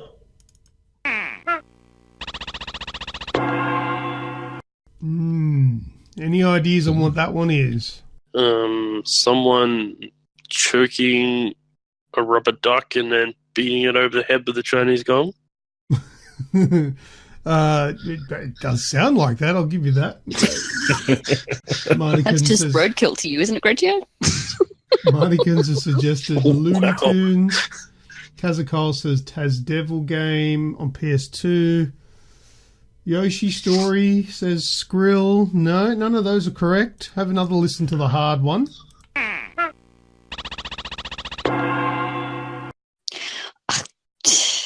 It's an older game, though, isn't it? It sounds like an older game. It is an older game, yeah. Actually, that sounds like, what are they called? The twins from Alice in Wonderland. Tweedledum and Tweedledee. That's the one, they go, when you bounce up and down. Like Pikmin or something like that. All right. You want to hear the easy version? Yeah. Sure. Kick, punch, it's all in the mind. If you wanna test me, I'm sure you'll find the things I'll teach ya. Be sure to beat ya. Nevertheless, you'll get a lesson from teacher. Now kick, punch. How do you know what it is? No. That would be a resounding no. I can have some random guesses, but that's not... I don't know. Oh, really? It's like... That is what it is. Yeah. You read it in the chat. No, I didn't. I don't have it open. Oh, literally, go away! I have no idea what it is. Blah, there's the answer. Well, no, I just had went, well, what game do I know that's got in it that's older? And I went... Work on your lying ability. I'm not lying. I have not got it open. Okay. Rem, can you confirm? You know he's changed it by now. Yeah. True. All right, have another listen for those listening at home. Kick, punch, it's all in the mind. If you wanna test me, I'm sure you'll find the things I'll teach ya. Be sure to beat ya. Nevertheless, you'll get a lesson from teacher. Now kick. There you go. That was this week's What's That Sound, the easy version and the hard version. If you think you know... If you... Rest in peace, agreement music. So if you are listening at home and you think you know what this week's What's That Sound is, then send us a message to our Facebook page, a private message, and if you're correct, you may be the recipient of a free game. Good luck to anybody who is attempting. Yeah, I guess easy if you've played the game or know of it. All right, that's it for What's That Sound. Let's move on to Tech Headland. All right, this week's Tech Headland is on gaming headsets. So we're going to talk about what brands that there are and ones that we use, what makes a good headset, and what are some of the features in there. What should you get? What's important? What do they do? So let's start off. What brands do you guys use for your headsets when you're playing your games? I've got two. Yep, what do you got? I've got the A10s, which is what I've got on my head at the moment, and a second pair, which has kind of become the kids' pair now, is my Rig 500Es. Okay. And which one do you prefer? Is it obvious, I guess, the ones that you use mainly? The A10s? Yeah, the A10s. They're the newer ones. The Rigs have just gotten a little bit old. Yep. They're just, a little bit worn, and just that there's nothing really wrong with them. They just got old, and the A10s have got better directional sound. Rem, what do you got? I have Stealth 600s for the PlayStation, and I'm trying to remember what we have for the Xbox. XO4s. Stealth XO4. That's right.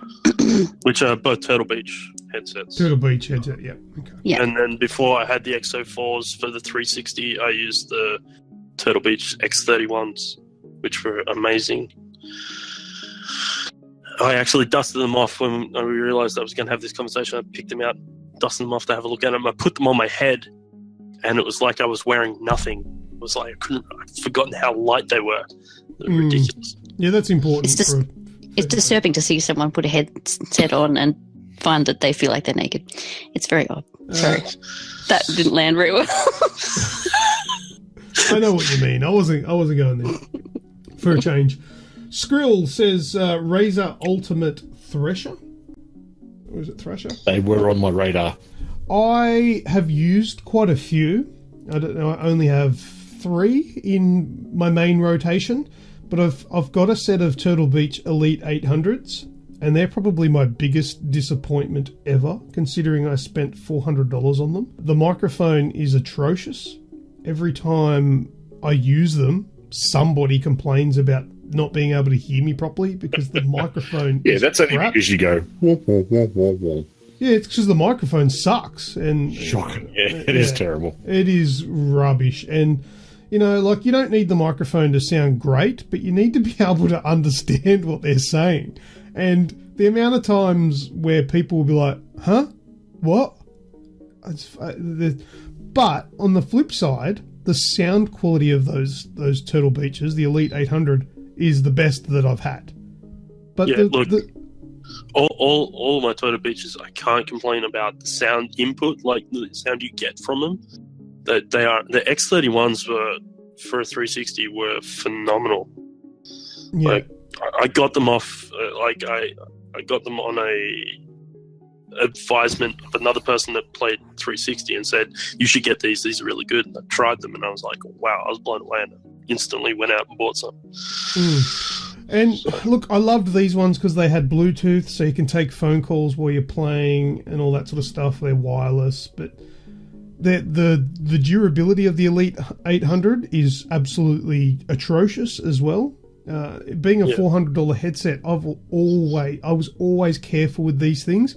And then the chrome accents and all that sort of stuff started falling off, and they still work, but it's falling to bits, and the microphone's garbage, so I don't really use them very much. I've got a set of Rocket Kova, which is what I wear. This is what I'm wearing at the moment. It's what I use for my PC. It's always plugged into my PC, and it's always there ready to go. And I've had these for years. And these things have no wear and tear, and they sound as good as they did from day one. I don't use the microphone from it. I'm using a completely different studio microphone that you can hear me talking on now. The microphone is good from the Kova, but it's a typical headset microphone. So I like to use this for a podcast, to give a little bit more clarity to it. I also have Astro A10s. Which is my headset of choice for my consoles, but I also have the Lucid Sound LS25s as well, which sometimes I'll depending on Xbox or PlayStation, I might leave one connected to the other. They're both wired, and my wife often steals my A10s, and she'll use it when she's watching Netflix on her iPad or something like that. So she uses them, and my daughter likes to pinch them as well. So the Astro A10s are the pick for the household. But yeah, there's plenty of different brands out there. Martikins has suggested Riggs 500, Logitech G430, and the G533. There's Razer, there's Logitech, the SteelSeries. There's a whole bunch of other Rocket ones. There's Sony as well. You can get the PlayStation specific models, the gold headphones or the platinum ones, which are really good wireless headphones. But, how do you know which one to pick? And there's a lot of different things, a lot of different advertising out there saying you got to buy, you got to have this, you got to have that. But sometimes you kind of don't really know what those things are. But anyway, what makes a good gaming headset? I think number one's probably got to be sound quality. So you got to make sure that you're happy with how it actually sounds. And I would say that the best quality that you're going to get from a headset is one that has an onboard amplifier. But with an onboard amplifier means you're going to need power. So you're either going to have it plugged into a powered USB port or have maybe a wireless one with a battery. Yep. Say like the A10, they don't have an onboard amplifier. They are amplified by whatever device you're plugging them into. They sound great, but they're not the best out there. The best ones that I ever tried were still the ROG headset that I had. I can't remember off the top of my head the model number that there's a review up on the website about it, and I think on the YouTube channel as well. The only real big issue was they did have an onboard battery. They did have an onboard amplifier. It was 7.1 surround sound, and they were too heavy. Okay, that was probably the biggest issue with them. Sounded absolutely phenomenal. The microphone was a step above. I think I was using PlayStation Golds at the time. Yep. And the microphone was a step above them. Everyone commented, how much clearer that I was coming through. And it's just the only thing that did let them down was just that comfort. After a while, they started to get real heavy, and you could actually feel, as the night wore on and you got a little bit more tired, you could actually feel your head getting lower. Yeah. Just because the weight would drag it down a little bit. But other than that, they were absolutely phenomenal. Was this the wireless ones? Yes. I think it's just called the Strix Wireless, isn't it? The one that looks like the owl eyes? Yes. Yeah. Yep. I've got that. Yep. Got that in front of me. It's just Republic of Gamers Strix. Mm-hmm. There you go. But yeah, that is one of the trade-offs. They're going to be heavier with all that gear in it. So obviously sound quality is going to be up there. Next thing would be the quality of the microphone, which is the issue that I just described with the Elite 800. You got to have something that has got to be clear so people can hear you. It's not going to bother you so much because you don't need to hear what you're saying. But when people are asking you, what did you say, over and over, it gives you the shits, and then you end up putting it away like I did. So you want to make sure that you've got a good microphone, get some reviews, or try it yourself before you pay some money for something with a rubbish microphone. Now, another thing that's important as well for a headset is the ability to mute easily, because nobody wants to hear you when you're playing your games and all that sort of stuff mid-match, and all of a sudden someone starts screaming at their kids or screaming at their dogs or telling their partner off, or they get told off by their partner and they can't mute the bloody thing quick enough because it's awkward to hit the mute button. No one needs to hear you coughing, sneezing, farting. So having an easy to mute microphone can mean the difference in these cases. If it's too hard, for me personally, I won't bother muting because whatever. But if it's easily accessible, I'll use it. So the A10s get my vote there because you literally just need to grab the microphone and tilt it up into the upright position and it automatically mutes. You don't have to fumble around looking for a switch. Whereas the LS25s, it's like a dial. You've got to turn it on the side of the ear cup, but it's like really hard to turn, like it's stiff. Yeah, and I could never that's weird. And I can never remember which way it turns. Like, which way do I have to turn it? Like, do I turn it clockwise or anti-clockwise? And I always get it wrong and do it. And it's like, so I don't bother. But with the A10s, it's just flip the microphone up and it's muted. It's easy to do. The XO4s have on the, what am I thinking of now? The equalizer. It clips to the controller. So it powers off the controller. Oh, yes. And you've got, so all your volume, your level settings, so you can change between level of game chat versus game. Yep. So you can set that level. And then there's the bass, and then the mute button is literally right in the middle. And you can just hit that as you're playing. Yeah. And just bam. That's like the chat adapter for the Xbox One, isn't it? Yeah, very much so. Yeah, like an advanced version of it. Yeah, and that's good. I like that design. Having it in front of you, it's easy to see as well.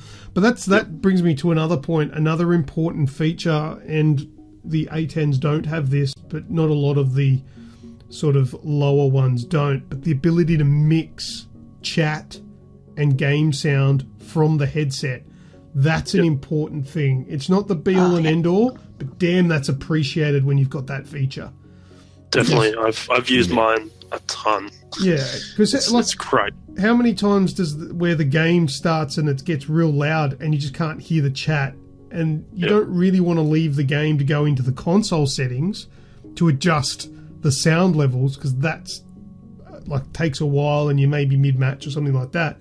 But being able to do it from the headset, or if it's on your controller or whatever, that's a really good feature. That's something I love.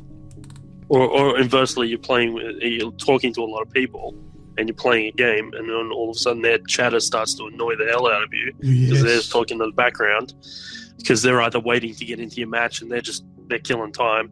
It's good to be able to just turn them down so you can focus on the game. Yeah, absolutely. And similar situation. You might be playing separate games. I might be playing a single player game. Whoop, cutscene. I'm muting you guys.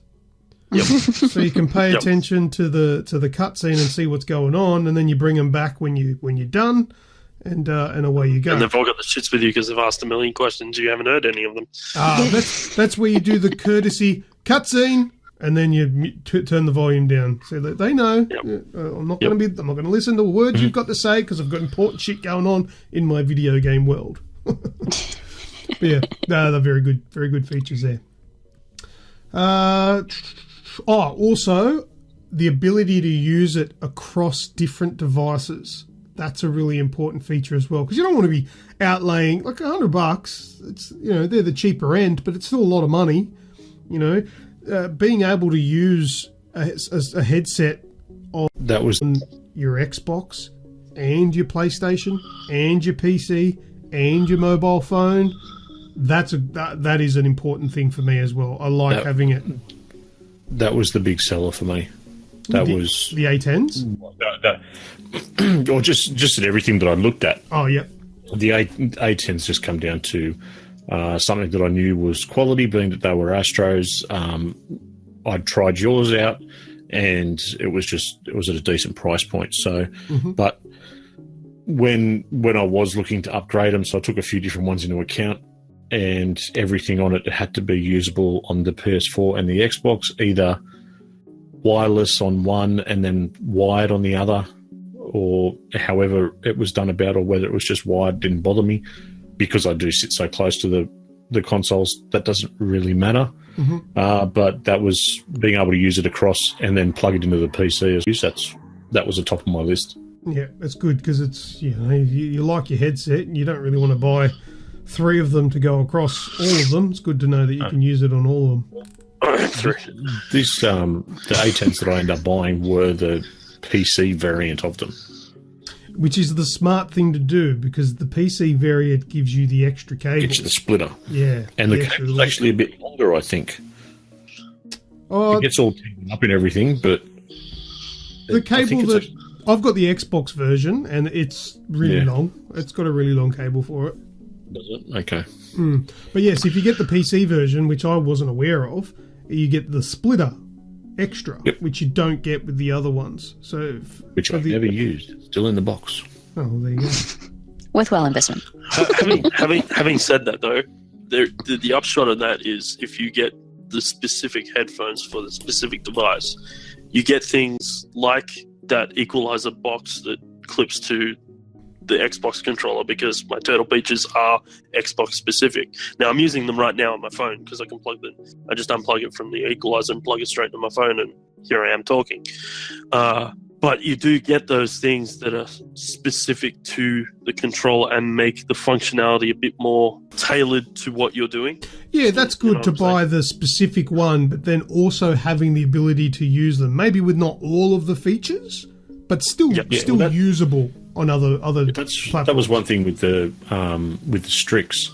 They were wireless to the PS4. You could set up a profile with the PS4 system where you can set it to a specific output style, and all that was done through the console itself, plugged in with a dongle, and you had them wireless. And then to play them on the Xbox, you just plugged a cable in for it. So that was one of the big selling points for them as well.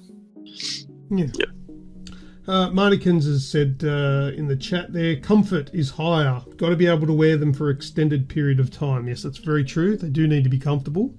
It's no point having something that pinches your head and gives you a headache after a couple of hours, because gaming, you can be well into 5 hours playing the bloody thing. So another thing that I've got listed, which is very important, is durability. Now, all of us here are very versed in gamer age. It can happen to anybody, even people that are quite calm in the best of times, really. In the worst of times can lose their shit. And sometimes it's the first thing that you can grab a hold of is your headset, because you've got to get up and walk away and it's tethered, so you have to take it off, and it comes off with a little bit of enthusiasm. So you need some... That's a nice way of putting it, yeah. Yeah. So it's an excitable removal. That's right. The other thing is you have smaller people in your house that manage to get a hold of them and think that it's their turn to chew on the microphone or stretch them past their elastic limit. Yeah. And once again, going back to the A10s being my main headset of choice, those things are really durable. And I've had them for over a year now, and they don't have anything wrong with them. They are still the way that when I took it out of the box, albeit some fluff on the earpieces. My XO4 Stealths are now going 4 years. Yeah, nice. That's good longevity out of it. 4 years, and they're still as good as the day I bought them. They still look good. They still act good. So, I mean, you can hear me. So, what are they worth? They were, I think, $180.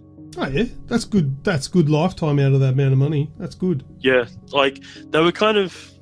I think with Turtle Beach, my opinion of Turtle Beach is their middle of the road stuff. Their lower to middle of the road stuff is really good. Their higher stuff, like your elites, I don't think that's where their true calling is. They'd like to put all the tech and stuff in them, but like you said, they broke and the microphone's not so good. But like considering the tech that I have in these for $180, like a mixer, the equalizer, the muting functions, the volume functions, it all integrated into my controller. The quality of sound, the quality of microphone for $180, it's criminal almost. I probably should have paid more. They sound good. And they've lasted 4 years and still going. And Remutha's got a set that are going on 3 years old. So it's not just mine. There's two that have lasted that long. So, I can't fault them for what they are. All right, let's get into the last couple of things I've got here, learning a little bit about some of these features. Now, how the hell does surround sound work in headphones? Sounds bizarre. They're right on your ear. How do you have directional sound? I did a little bit of research here and I've worked it out. So most, not all, but most surround sound headphones only have 2 speakers. So the thing is, like, how does that work?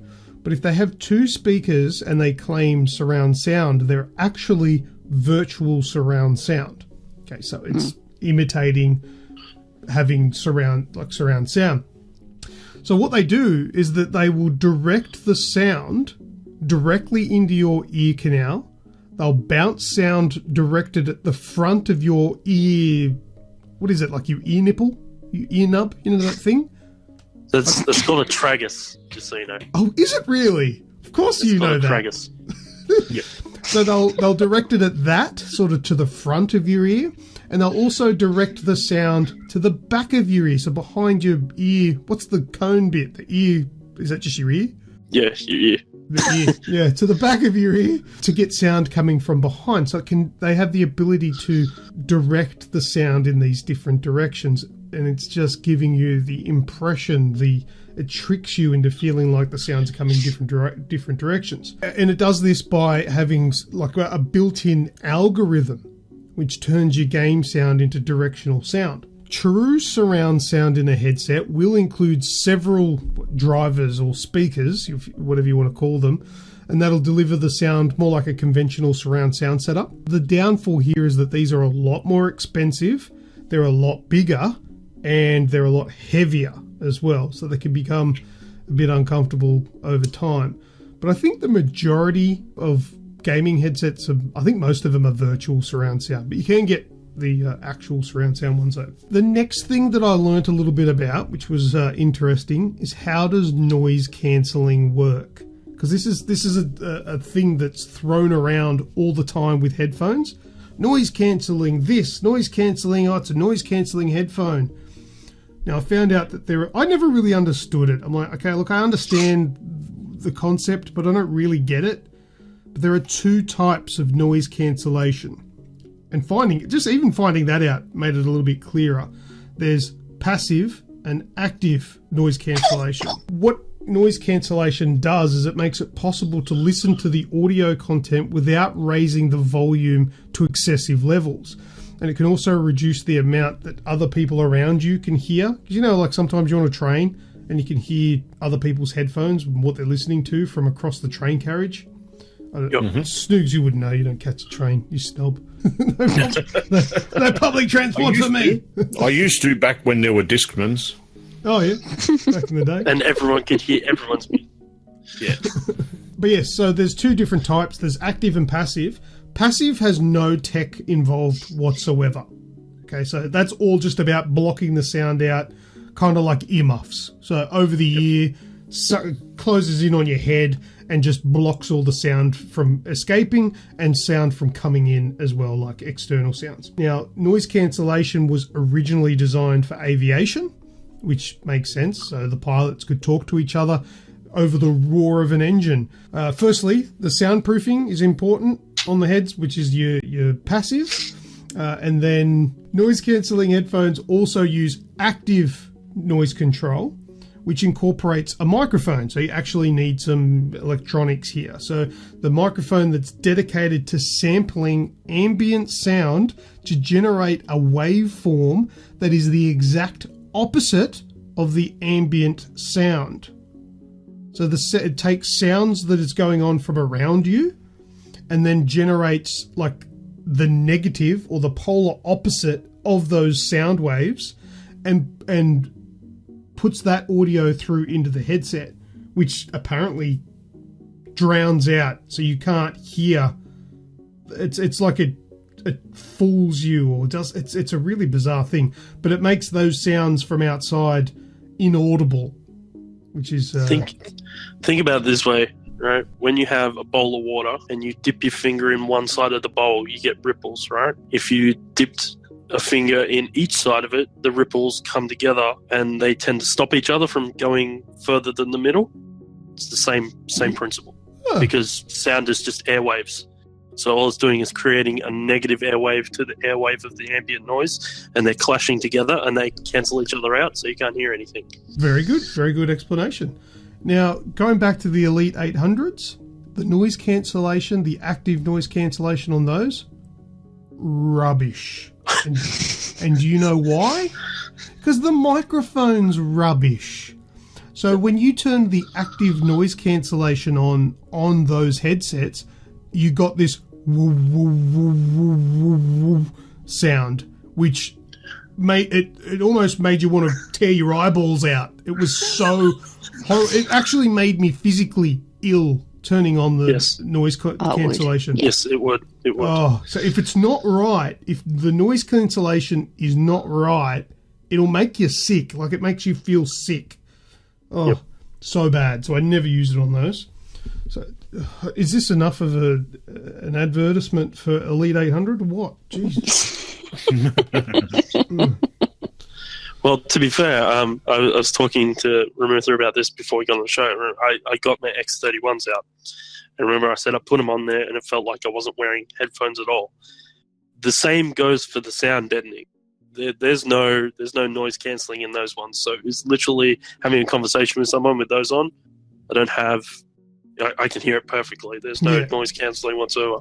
I put my XO4s back on and all of a sudden went, wow. I've actually now noticed how much noise cancelling, passive noise cancelling is in my headphones. And it's also why I have to do the parent wear when I'm playing games. Those that are unaware of what the parent wear is, it's where you actually have one of the muffs actually just cocked off your ear slightly so you can hear crying children and stuff like that. So you can go, oh, hang on, I'll be back in a minute, AFK, and go clean up whatever mess they've destroyed. I have a similar technique, but however, I call it the pizza delivery ware. You've got one off your ear because you're waiting for the doorbell because you've ordered pizza. Yep. Do you need noise-cancelling headphones? Well, simply, it depends on where you're playing. If you're playing at home in a quiet environment, then it's not really a big deal. But if you're playing it in a public space or, like in a competition somewhere, then yeah, it's probably something you want to look into. But it's not an absolute necessity for home use. Wired or wireless? I've got a couple of pros and cons here I'll just go through. For wired, they're always going to be cheaper. Well, not controller always, but they're generally cheaper. There's no battery that you need to charge. There's no interruptions to the sound. There's no need to pair the device. You just plug it in and go. However, you do have limited freedom because you're tethered. If you're plugging into a controller, you kind of got to take the controller with you or take the headphones off. With wireless, there's no physical constraints. Put your controller down, walk away, leave them on, which is good because I used to like having a party chatting with you guys, and I'd get up and go and make a coffee and I can keep talking to you. Some dirty bastards will get up and go and take a piss. Yeah, we've got mates that would do that. Yeah, we've got mates. I've had people do that. I've also had people fall asleep in the middle of a game, snore their party chat. But anyway. But then, once again, if you've got a wireless headphone and you get up and go to the toilet while wearing the wireless headphones, it's important to have an easily accessible mute button. So they'll use the mute button and you don't have to listen to their beautiful, powerful stream. That's a different type of streaming. Yes. But yeah, so they generally have more features because there's an inbuilt battery, which often will power an onboard amplifier and give you better sound. But then there's battery life. Depending on how good the battery is, it needs to be charged. And obviously wireless is generally more expensive as well. So there's those things to consider when going either wired or wireless. I used to be a big wireless fiend. I've moved away from it now. I don't have any. Well, I have them, but I don't really use them anymore. So Skrill has put up a thing, a product review of the Exo 4 Stealths. Yep. It says, great noise cancellation, 5 out of 5 stars. A cop shot a guy 3 times outside my apartment while I was wearing these and playing Devil. I did not hear the shots, and I had no idea until I saw it on the news the next day. 5 stars. That's 5 gold. stars. That's gold. Oh, dear. Giddy up. Yes, but look, that's all I've got on gaming headsets. But at the end of the day, the decision to buy has to be yours, and you need to be happy with it because you're the one forking out the coin, and you're the one that needs to use it. All right, well, that's it then. Let's move on. That was Tech Headland. If you want to make some comments, go ahead across to our Discord channel, and you can make some comments there if you like. But let's move on to Last Words.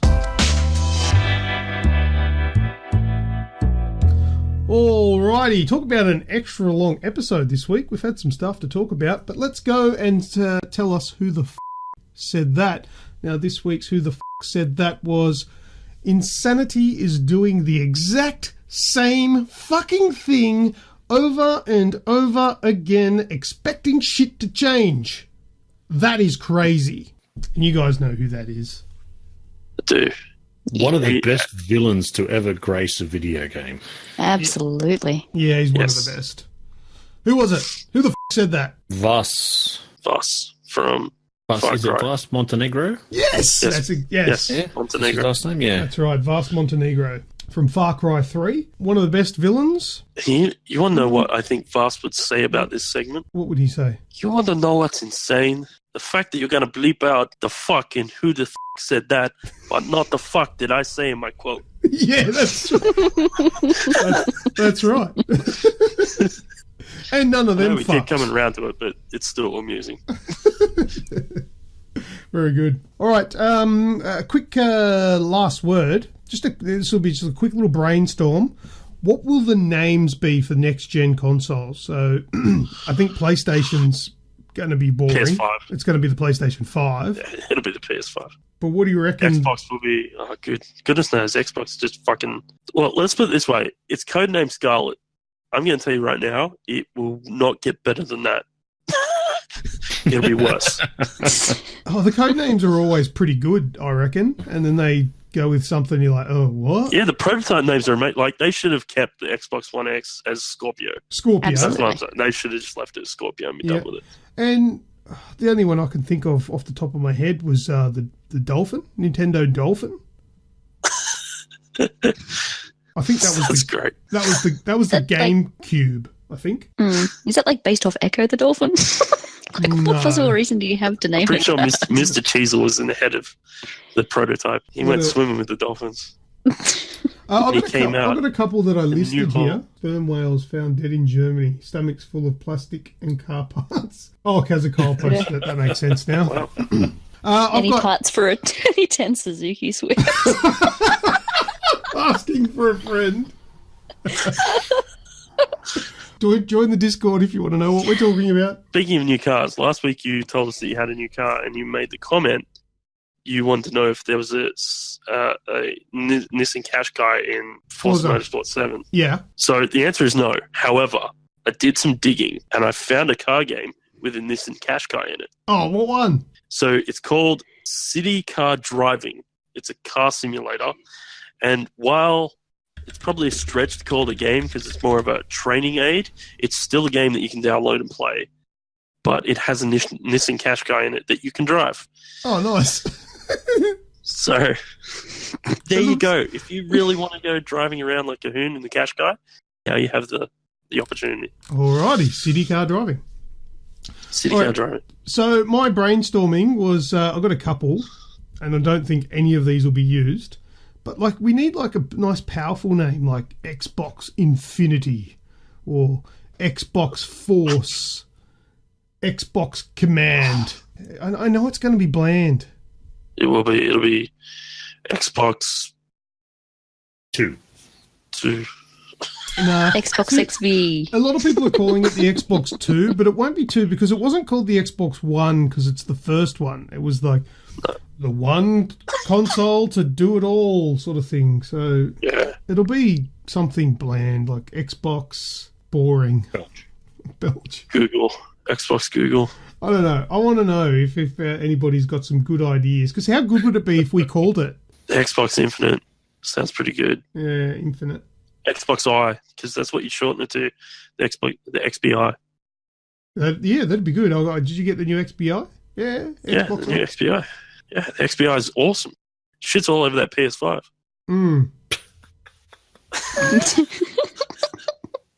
All right, maybe I'm blue skying that, but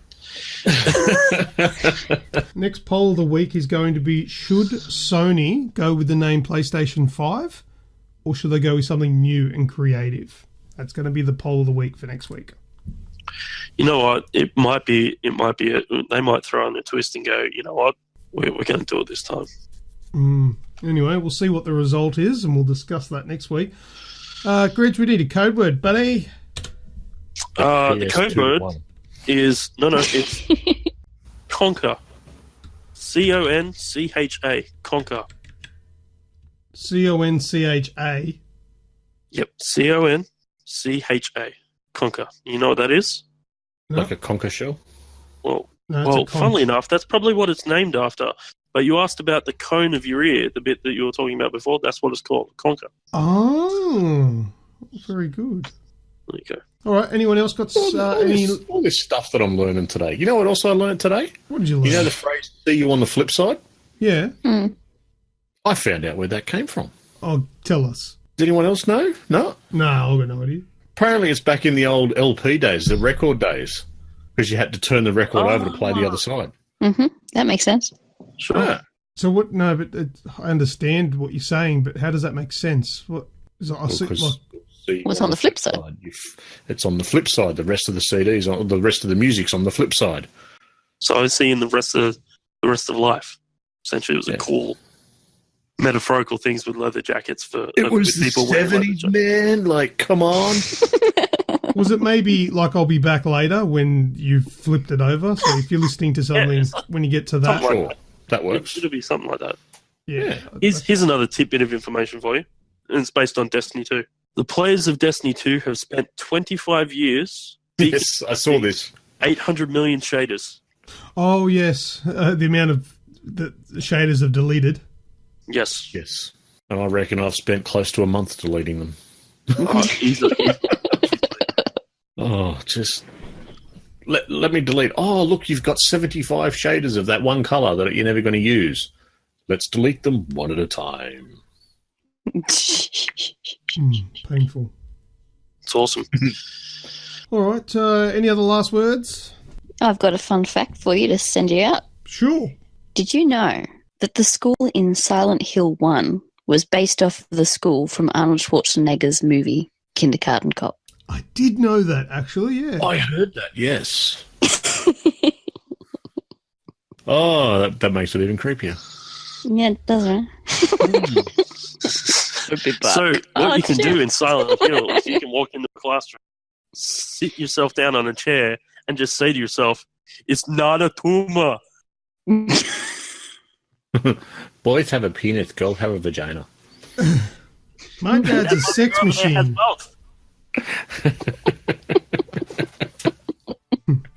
And a tumor. All right, it's time to go, and I'm going to go play that Ruiner game you told me about. Yes. Let's go and check that out. All right, well, thank you very much to everyone that's listened to the show, and especially to those of you that are still listening this far along. Special thanks again to Ram, Snoogs, Greg, for your hard work and efforts that go into the show every week. And to all of our listeners, feel free to contribute. Feel free to... Yeah. Contribute. Feel free to continue any of the topics that we've discussed on this week's show on our Facebook page or Discord channel. Links are in the podcast show notes and description. And I will see you next time. Good old Kazakar. But anyway, that's all from me. And as always, I am Lucas. I am Remutha. I'm Grejio. And I have been Snoogs. Toodles. See you later. Bye. Peace. Well, here we are once again at the end of this week's show. If you're still hungry for more video game content, then head over to the Aussie Gamers Express Facebook page and give us a like.